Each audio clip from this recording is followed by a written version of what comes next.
आज मैं आपको कपड़ों से बुत उतारने का तरीका बताऊँगी और ये बुत को किस तरह से कपड़ों से उतारा जा सकता है। तो फिर आपको जो है वो लीमों को महफूज़ करने की ऐसी आसान सी टिप्स बताऊँगी। वीडियो में छोटे-छोटे हैक्स हैं जो आपके बहुत ही कारआमद हैं आपके लिए, तो आपने वीडियो को बिल्कुल भी स्किप नहीं करना। वीडियो आपके लिए बहुत ही स्पेशल होने वाली है। अस्सलाम वालेकुम, कैसे हैं आप सब? जहाँ रहें, खुश रहें, आबाद रहें। चलते हैं टिप नंबर 1 की तरफ। टिप नंबर 1 जो है वो मेरी इस तरह वैज़लीन से रिलेटेड है कि जब भी हम वैज़लीन को लगाते हैं तो बाज़-औक़ात बच्चों को इसकी स्मेल जो है वो यानी खुशबू जो है वो बिल्कुल अच्छी नहीं लगती। तो आज मैं आपको ऐसी टिप बताऊँगी जिससे बच्चों को भी वैज़लीन की खुशबू भी अच्छी लगेगी और आप भी इसको जो है इस्तेमाल कर सकेंगे। तो आपने इस तरह पानी गर्म करने के लिए चूल्हे पे रख देना है, फिर आपने इसमें वैज़लीन को रख देना है। इसी तरह आपने वैज़लीन की डिब्बी को पूरी इसी तरह रख देना है, क्योंकि जब हम पानी को गर्म करेंगे तो बॉयल आने तक वैज़लीन जो है वो बिल्कुल मेल्ट हो जाएगी। तो इसी तरह से जब वैज़लीन मेल्ट होगी फिर हम इसी में अगली चीज़ जो है वो ऐड करेंगे। तो फिर आपको मैं दिखाऊँगी कि किस तरह से मैंने इसको मेल्ट करना है, फिर मैं किस तरह से इसको असली शेप में दोबारा लेके आऊँगी। तो ये देखें मैंने इसको अच्छी तरह से मेल्ट कर लिया है। मेल्ट करने के बाद फिर मैं इसको बाहर निकाल लूँगी, तो आप देखेंगे कि ये मैंने कैसी जो है वैज़लीन तैयार की है। जब भी हम बच्चों के लगाते हैं वो तो मुँह बनाते हैं कि ये किस तरह की इसकी खुशबू है, किस तरह की नहीं है। तो आपने इस तरह से आपके घर में कोई भी अच्छा सा परफ्यूम पड़ा हो तो आपने इस तरह से जब मेल्ट हो जाए तो इसके अंदर इस तरह से डाल लेना है। तो नीचे करके डालना है ताकि ये बाहर ना जाए। फिर आपने किसी भी स्टिक की मदद से इसको अच्छी तरह से मेल्ट कर लेना है, यानी मिक्स कर देना है। वैज़लीन हमारी अच्छी तरह से मेल्ट हुई हुई थी और ये अच्छी तरह से मिक्स हो जाएगा। मिक्स करने के बाद आपने इसको 1-2 मिनट के लिए फ्रिज में रख दें, तो ये हमारी वैज़लीन बिल्कुल रेडी हो जाएगी, बिल्कुल तैयार हो जाएगी। पहली वाली जो है इसकी शेप आ जाएगी। मैं भी आपको दिखाती हूँ, ये देखें बिल्कुल जो है पहली वाली शेप में आ गया है। जिस जहाँ मर्ज़ी आप लगाएँ, परफ्यूम लगाते हैं तो उसकी जो अपनी खुशबू होती है वो जल्दी ख़त्म हो जाती है। तो अगर आप वैज़लीन लगाएँगे तो इस तरह से इसकी खुशबू भी बिल्कुल ख़त्म नहीं होगी। टिप नंबर 2 जो है वो मेरी इस तरह लेमन से रिलेटेड है कि लेमन जब हम लेके आते हैं इनको फ्रीज़ तो नहीं कर सकते, पानी निकाल के ही हम इसको फ्रीज़ करते हैं। तो वैसे भी लेमन पड़े रहें तो ये ख़राब हो जाते हैं। आपको ऐसी टिप्स बताऊँगी कि जिससे आपके लेमन भी ख़राब नहीं होंगे, चाहे आप इन्हें 2 महीने तक रखे रखें तो आपके लेमन जो हैं वो बिल्कुल भी ख़राब नहीं होंगे। तो आपने इस तरह से एक जार में पानी ले लेना है, पानी आपका ठंडा होना चाहिए, फिर आपने इसमें लेमन डाल देने हैं। टिप नंबर 1 जो है वो मेरी इसी तरह से लेमन से ये व टिप लेमन की टिप 1 नंबर 1 जो है वो इस तरह लेमन से इस तरह से है कि आपने पानी में डाल के रख देना है। तो दूसरी जो टिप होगी वो आपको मैं बताऊँगी कि वो भी किस तरह से लेमन को आपने स्टोर करना है। फिर हमने कोई भी इस तरह से टिश्यू ले लेने हैं, उनके छोटे-छोटे आपने पीसेस कर लेने हैं। पीसेस करने के बाद आपने एक-एक लीमू को इसमें रख लेना है। रखने के बाद फिर आपने इसी तरह से सारे लीमू जब आप इस तरह रख लेंगे तो आपने एक जार इस तरह से ले लेना है। जिस तरह के ये हम बाज़ार से लेके आते हैं, तो आपने इस तरह इसमें सारे लेमन जो हैं इस तरह से इसमें इस टिश्यू में लपेट के आपने छोटे-छोटे पीसेस में इस तरह से रख देने हैं।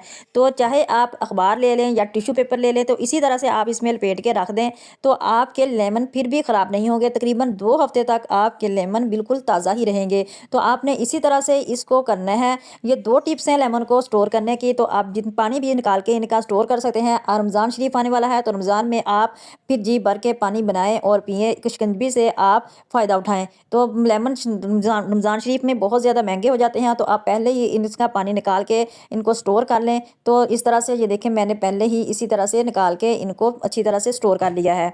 तो आपके लेमन लेमन तो हमें घर में ज़रूरत पड़ती ही रहती है, तो अच्छी तरह से जब भी आप बाज़ार जाएँ तो लेमन ले आएँ और इनका पानी निकाल के आप स्टोर कर लें। स्टोर करने के बाद आप इनको फ्रीज़र में रख दें, फिर आपका लेमन का पानी का टेस्ट जो है वो बिल्कुल भी ख़राब नहीं होगा।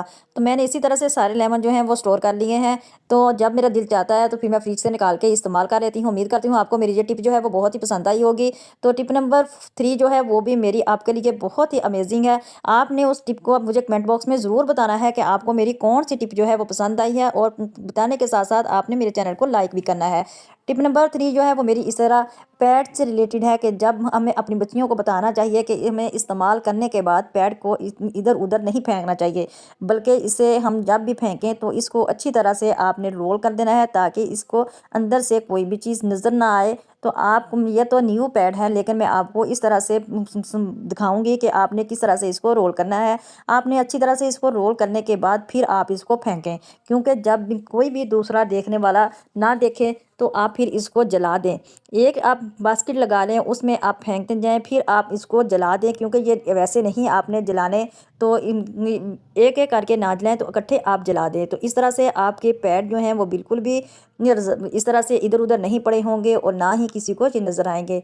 तो टिप नंबर 4 जो है वो मेरी इस तरह से है कि आज मैं घर में ही आपको बुर उतारने का तरीका बताऊंगी कि इस जो 2 तरीके हैं कि किस तरह से आपने बुर को उतारना है। गर्म कपड़ों पे, जर्सियों पे, टोपियों पे अक्सर बुर आ जाती है, ये बहुत ही बुरे लगते हैं। तो फिर आपने इस तरह से एक लेज़र ले लेना है, लेज़र की मदद से आप अच्छी तरह से अपने कपड़ों से बुर जो है वो उतार सकते हैं। आपने इसको सख्त टाइट कर लेना है, यानी एक हाथ से पकड़ के इस तरह से आपने इसको टाइट कर लेना है टोपी को। तो करने के बाद फिर आप इसके ऊपर लेज़र, जिस तरह से मैं रेज़ कर रही हूँ इसको, इस तरह से आपने करना है। तो टिप नंबर 2 जो है इसकी बुर उतारने की, तो वो भी मैं आपको बताती हूँ कि वो किस तरह से आपने इस उतारना है। ये देखें, जर्सियों पे भी बहुत ज़्यादा बुर आ जाती है, तो इसी तरह से मैं ये काम करती हूँ। तकरीबन 50% जो है वो इस तरह से उतर जाती है। लेकिन जो दूसरा तरीका मैंने घर में तैयार किया है वो बहुत ही अमेजिंग है, और इस उससे 100% जो है वो बुर जो उतर जाती है, और बहुत ही जल्दी से टोपियाँ और जर्सियाँ जो हैं वो साफ़ हो जाती हैं। पहले मैं यही तरीका इस्तेमाल करती थी, लेकिन जब से मैंने उस तरीके को अपनाया है तो वो मेरी जर्सियाँ और जितने भी टोपियाँ हैं या स्वेटर वगैरह हैं वो सारे साफ़ हो जाते हैं। तो आपने करना क्या है कि इस तरह से एक कंघा ले लेना है, कंघा लेने के बाद आपने बाइंडिंग क्लिप ले लेना है, और एक आपने ब्लेड ले लेना है। तो ये भी हमारे घर से ही मिल जाती हैं चीज़ें, अगर ना हो, क्योंकि ये चीज़ें बाइंडिंग क्लिप तो बच्चों के पास होता है, कंघा भी होता है, अगर ब्लेड ना हो तो 10 रुपए का आप बाज़ार से ख़रीद लें। तो इस तरह से आपने इसको लगाना है कि थोड़ा सा ये आगे को रहे। तो लगाने के बाद फिर आपने इसको हल्के हल्के हाथों से, जहाँ भी बोर हो जर्सी के ऊपर या टोपी के ऊपर, तो आपने वहाँ से इसको रब करना है। तो इस तरह से आपका कपड़ा भी फटेगा नहीं। आपने इसको ज़रा किस तरह से करना है, या कोई आप कुशन रख लें या आप तकिया नीचे रख लें, क्योंकि इस तरह से इसकी जो है ऊंचाई पे जो होगा तो इसकी शेप इस तरह से बन जाएगी, और आपने इसको ज़रा खींच के रखना है। फिर आप देखेंगे कि इसकी बुर जो है वो अच्छे तरीके से उतर जाएगी, और ये बहुत ही आसान तरीका है। मैं इससे ही बुर उतारती हूँ। बच्चों के कोट हो गया या जर्सियाँ हो गई, तो वो स्कूल जाने वाले भी जो होते हैं वो अक्सर उन पे बहुत ज़्यादा बुर आ जाती है। तो आप इस तरीके को ज़रूर अपनाएं, और मुझे कमेंट बॉक्स में ज़रूर बताएं कि आपको मेरा यह तरीका कैसा लगा है। तो आप घर में ही इस तरह बुर उतारने वाली मशीन जो है वो तैयार कर सकते हैं। तो इस तरह से आपने इस टिप को लाजमी फॉलो करना है। तो ये देखें, मैं आपको लाइव दिखाऊंगी कि मैंने यहाँ से बुर को उतारा है, वहाँ से बिल्कुल जर्सी जो है वो साफ़ हो गई है, और जहाँ बुर है वहाँ भी आपको दिखाऊंगी कि वहाँ से इसके ऊपर कितनी ज़्यादा बुर है। तो आपने इसी तरह से इसको साफ़ करते जाना है। ये तमाम चीज़ें आपके घर में ही अवेलेबल होती हैं। यहाँ देखें ये कितनी बुर है, और वहाँ यहाँ से मैंने साफ़ किया है, वहाँ से भी मैं आपको दिखाती हूँ कितनी, ये देखें साफ़ हो गई है। आप इस तरीके को अपनाएंगे तो ये तरीका 100% जो है आपके काम आएगा।